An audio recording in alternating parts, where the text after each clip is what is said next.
Em Brasília, a oposição conseguiu vitórias importantes na votação da PEC da reforma da Previdência na Câmara.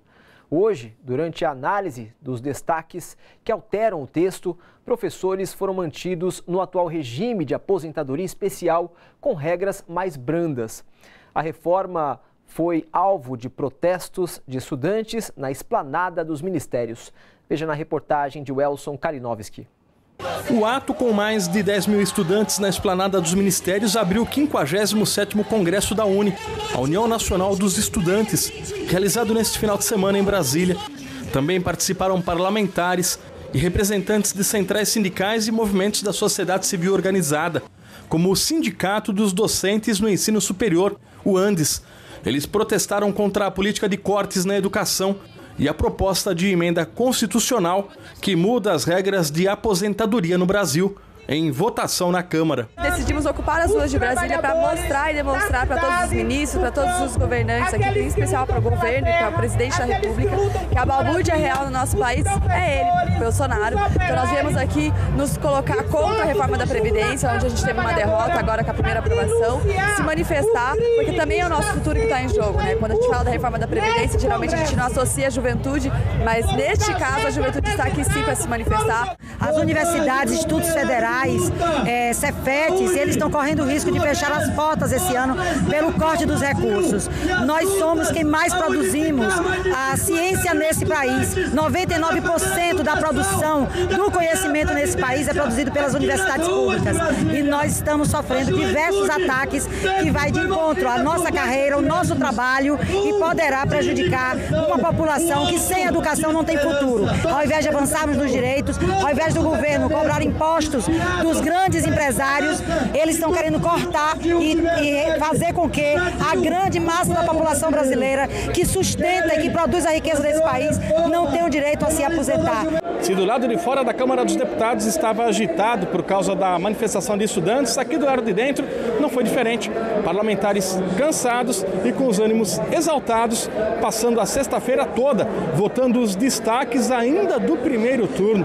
Graças à atuação da oposição, alguns pontos da proposta foram amenizados. A oposição teve várias conquistas. A capitalização, que seria o fim da Previdência de Seguridade Social, os trabalhadores rurais, né, que não houve ampliação da idade das mulheres e nem o tempo de contribuição. As mulheres, que houve uma redução para 15 anos para a idade mínima. Agora nós conseguimos incluir os homens, porque seria muito perverso. A pessoa hoje tem 63 anos de idade, tem 14 e ia passar para 20, então você deixaria aí cada ano 1 milhão aproximadamente de pessoas sem direito a aposentar pela idade mínima. Tem países que nem exige idade mínima. A segurança pública, apesar da bancada não ter solidariedade nenhuma, mas nós também tivemos solidariedade com a carreira. No final da tarde desta sexta-feira, uma nova vitória da oposição, a retirada dos professores do regime geral. A categoria permanecerá com a atual regra de aposentadoria especial. Lamentavelmente, para quem entrar a partir da promulgação da emenda, vai ser 57 para as mulheres e 60 para homens. Mas no regime atual, quem já entrou, será 52 anos para as mulheres e 55 para os homens. É uma grande vitória da oposição, da educação, dos educadores e da escola básica, que é a etapa mais importante na formação e na busca de um país mais justo. Outra vitória da oposição foi um acordo traçado junto com o presidente da Câmara, deputado Rodrigo Maia, empurrando a votação do segundo turno somente para o mês de agosto, após a volta do recesso parlamentar. E para falar mais sobre a reforma da Previdência e outros assuntos que marcaram a semana, está aqui no estúdio o Fausto Augusto Júnior, que é professor da Escola Diese de Ciências do Trabalho. Fausto, boa noite. Boa noite. Mais uma sexta-feira estamos aqui comentando aí os destaques da semana, né? Sextas. Caso esse texto da reforma for aprovado, quem é que sai mais prejudicado com isso? Bem, o conjunto dos trabalhadores estariam prejudicados, né? O conjunto da reforma, ele atrasa a aposentadoria de quase todo mundo e ele reduz o valor do benefício, né? Então, essas duas medidas vão atingir o conjunto dos trabalhadores. Então, só que cada trabalhador, a depender do que ele faz, a depender do momento da sua vida, ele vai ser impactado de maneira diferente, porque as regras de transição são diferentes. Então, mas no cenário geral, a gente tem uma perda geral do conjunto dos trabalhadores. De direitos, várias questões, Sim, né? Principalmente é isso, ele vai se levar mais tempo para se aposentar e vai receber menos. Nesta noite aconteceram várias mudanças importantes que alteraram um pouco o cenário da reforma. A oposição conseguiu vitórias importantes.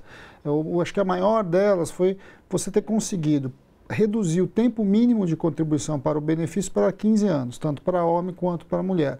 Por que essa foi uma mudança importante? Porque tem um conjunto grande da população brasileira que mal consegue chegar nos atuais 15 anos para se aposentar, quanto mais 20, como era a proposta geral. Então essa foi uma mudança importante, ela altera significativamente o alcance para essa previdência. Agora, mesmo esses e outros vão ter menor benefício e mais tempo de trabalho para poder se aposentar em geral. Agora, o que a gente pode esperar para a economia brasileira daqui para frente, caso essa PEC da reforma seja aprovada? O impacto dela não é um impacto na vida real das pessoas amanhã. Ele só é impacto real para quem ia se aposentar e agora não vai ter que vai conseguir se aposentar, vai ter que trabalhar mais tempo. Há uma grande discussão, a mídia tem puxado muito isso, os economistas do mercado, e como se o Brasil fosse mudar a partir da aprovação da PEC, o que não é verdade. A gente vai começar a assistir isso a partir do segundo turno, que vai ser em agosto. Agora, pelo menos é o que estão falando, né, que vai ser em agosto. Agora, é mais ou menos parecido com a reforma trabalhista, né? Se dizia que ia criar muito emprego, ia gerar muito emprego, e na prática o que a gente viu desde 2017 para cá é um aumento da taxa do desemprego. Então, essas coisas não estão umbilicalmente ligadas, né? A fada da confiança não vem porque aprovou a Previdência, né? Então, estamos vendendo direitos, perdendo direitos, e não sabemos o que vai vir em troca, né? Que é o que o governo promete, mas que eu acho que vai ser muito difícil de entregar. Ou seja, é uma ilusão que o governo tem apresentado de que os problemas econômicos serão resolvidos com essa reforma. Não, sem a menor dúvida. E o próprio governo, agora que já está quase aprovada a reforma na Câmara, a parte mais difícil da aprovação da PEC, começa a já mudar o discurso. Dizer que só essa reforma não basta, tem que fazer outras reformas, tem que fazer outras mudanças e vai empurrar mais perda para o conjunto dos trabalhadores. Agora também circula bastante na imprensa o texto da medida provisória da liberdade econômica, apelidado aí de mini-reforma trabalhista, né, Fausto? Que propõe alterar pelo menos 36 artigos da CLT. O que isso significa para os trabalhadores? Bem, aí nós temos um outro problema e algo colocado já como prática que está se transformando dentro do Congresso Nacional. Você tinha um projeto que tinha uma outra intenção, a intenção era mexer nas questões civis, nas questões de negócio, principalmente na questão de contratos civis, e de repente se transforma numa nova reforma trabalhista. O famoso jabuti. Estão colocando lá um submarino nisso e mudando coisas que não estava previsto, inclusive na MP original que veio do governo. Mas o governo está apoiando e quer implementar mais.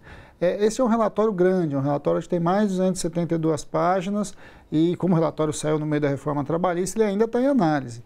O que nós já sabemos é que ele já mexe, ele propõe 3 mudanças importantes. Uma delas é autorizar o trabalho aos domingos para todas as categorias, né, independente de ter negociação coletiva ou não. Então isso é uma coisa que altera a vida de todos nós.